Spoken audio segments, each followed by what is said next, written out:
There is a quiet assumption we make every morning, usually before our eyes even open. We assume that the bed beneath us will hold. We assume the floor is solid. We assume that the air, the walls, and the bodies we inhabit are fixed, stable things. We move through the world as if solidity is the default state of existence. But if you look closely enough at the math, at the history of the early universe, and at the strange architecture of reality itself, you start to realize that this stability is not a guarantee. It is closer to a lucky break. For decades, physicists chased a ghost. They were looking for a specific particle, a ripple in an invisible field that was supposed to explain why things have mass, why things are heavy, why we can touch and collide and hold on to one another. When they finally found it, it confirmed something unsettling. The universe we live in is balancing on a razor's edge. By all rights, the field that gives us form shouldn't be stable. In a different roll of the cosmic dice, reality would have been a cold, chaotic soup of light, moving too fast for atoms, for stars, or for us. And I think the reason this matters, the reason I wanted to talk about this today, isn't because I want to teach you particle physics. I am interested in this because of how it feels.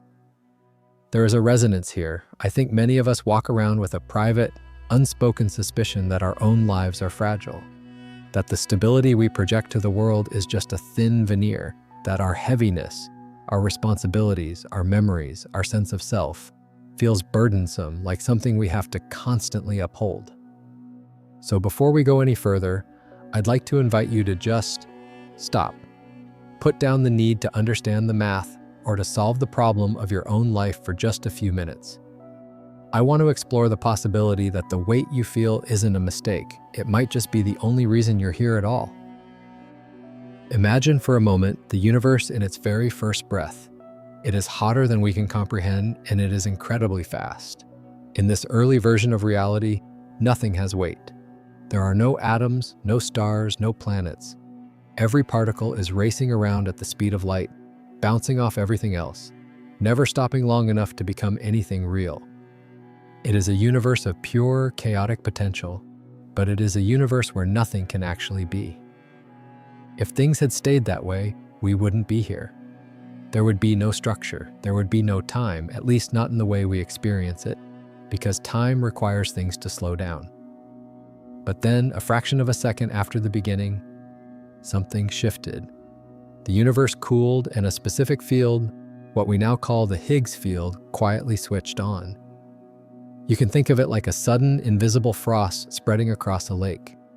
Before the frost, the water was fluid, chaotic, moving freely. After the frost, there was resistance. This field didn't just appear, it settled. And this is where the story gets uncomfortable. According to the mathematics that describe our reality, this field shouldn't have settled the way it did. It's sitting in a state that looks, to a physicist, suspiciously like a glitch. It's not in the lowest, most comfortable energy state, and it's not zero. It is balanced in a strange, precarious middle ground, like a pencil balanced perfectly on its tip. If the value of this field were slightly different, the universe would have remained that soup of light-speed chaos.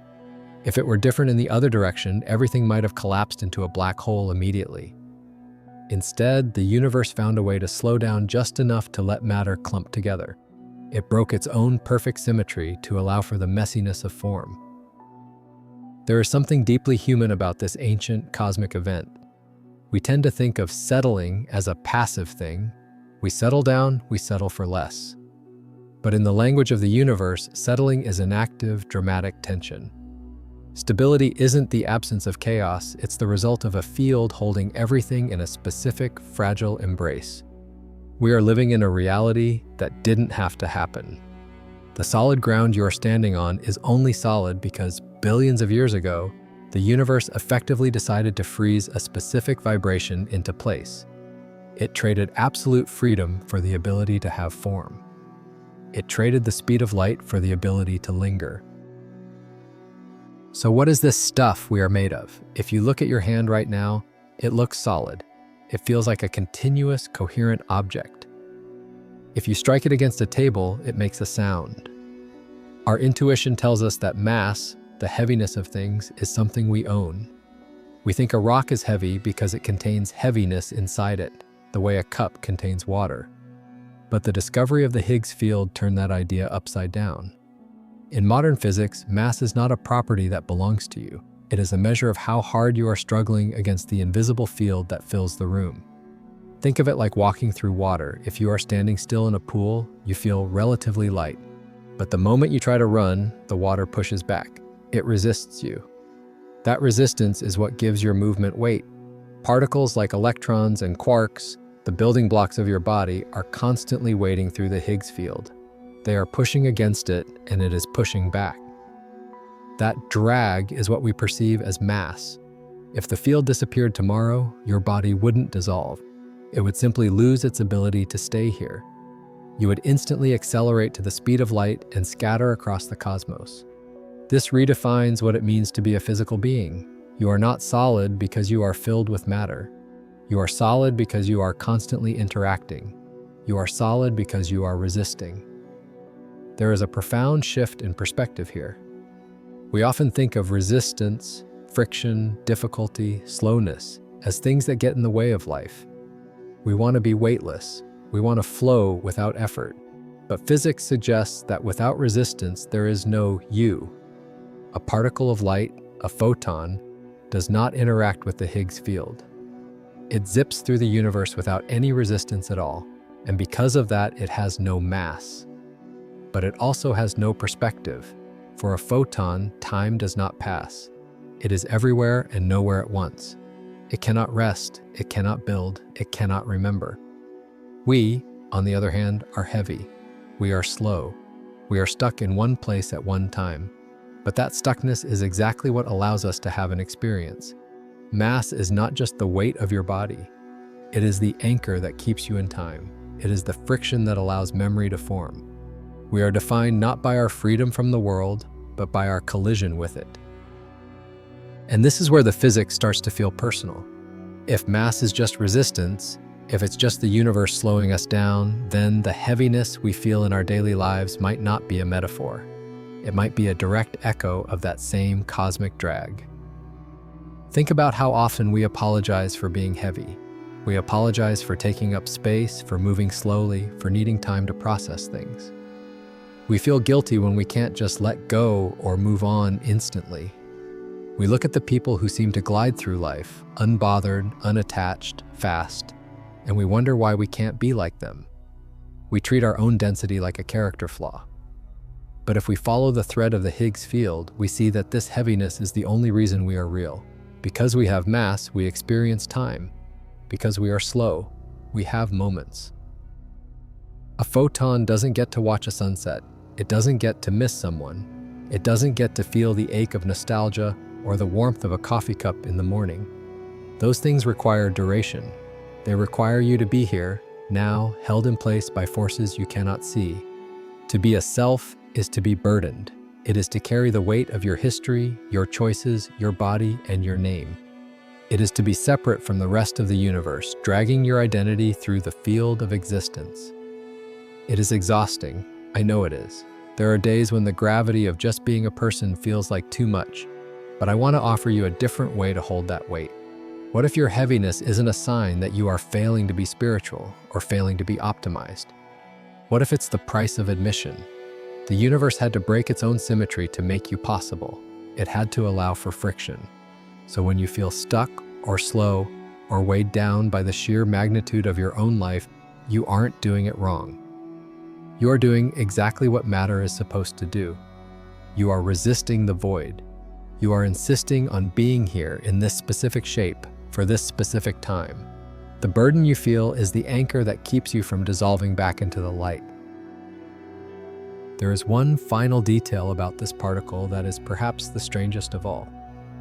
When scientists finally measured the mass of the Higgs boson, they found a number that made everyone uncomfortable. It wasn't a clean, predicted number. It was a value that sits right in a zone of maximum instability. If the Higgs field were just a tiny bit stronger, the atoms in your body would crush themselves out of existence. If it were a tiny bit weaker, the electrons would fly off, and chemistry, life, biology, consciousness would be impossible. The universe appears to be fine-tuned to an absurd degree, and usually when we hear that, we rush to one of two corners. One corner says, it must be a design, someone built this for us. The other corner says, it's a random accident in a multiverse of failures and we're just the lucky survivors. But there is a third way to feel about this, a way that requires neither a creator nor a cold roll of the dice. What if we simply look at this fine-tuning as a form of permission? The universe didn't have to include us. The laws of physics work perfectly fine in a lifeless, cold void. They work perfectly fine in a chaotic inferno. But in this specific iteration, reality left the door cracked open just enough for complexity to slip through. It's not that the universe cares about you. Physics suggests it is largely indifferent, but it is an indifference that allows you. There is a profound humility in this. We spend so much of our lives trying to justify our existence. We try to prove we are worthy of the space we take up. We try to earn our keep through work, or status, or goodness. But the physics of the Higgs field suggests that the hard work was already done 13.8 billion years ago. The universe bent its own rules, balanced on a razor's edge, and held the door open against the chaos.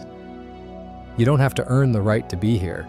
The sheer fact that you are here, solid, heavy, and able to witness it all, means the universe has already voted yes. So the next time you wake up and feel the sheer effort it takes to be a person, the next time you feel the weight of your own history or the drag of a day that feels too long, try not to push it away. Try not to see it as something broken that needs to be fixed. That heaviness you feel is the sound of the universe holding on to you. It is the friction of existence. It is the proof that you are not a ghost, floating through a void, but a real thing, anchored in time, capable of feeling, remembering, and loving. We are all walking on a floor that, by all logic, shouldn't be stable. We are breathing air that shouldn't have settled. We are living lives that are, statistically speaking, impossible. And yet, the floor holds. The air fills our lungs. The moment lasts. Maybe the point isn't to figure out why. Maybe the point is just to notice that it's happening. We are fragile, yes. We are temporary, yes. But we are here, held in place by a mystery we don't need to solve to experience. You don't need to be lighter. You don't need to be more solid. You are exactly as heavy as the universe needs you to be, and that is enough. We'll talk again soon. Thanks for watching.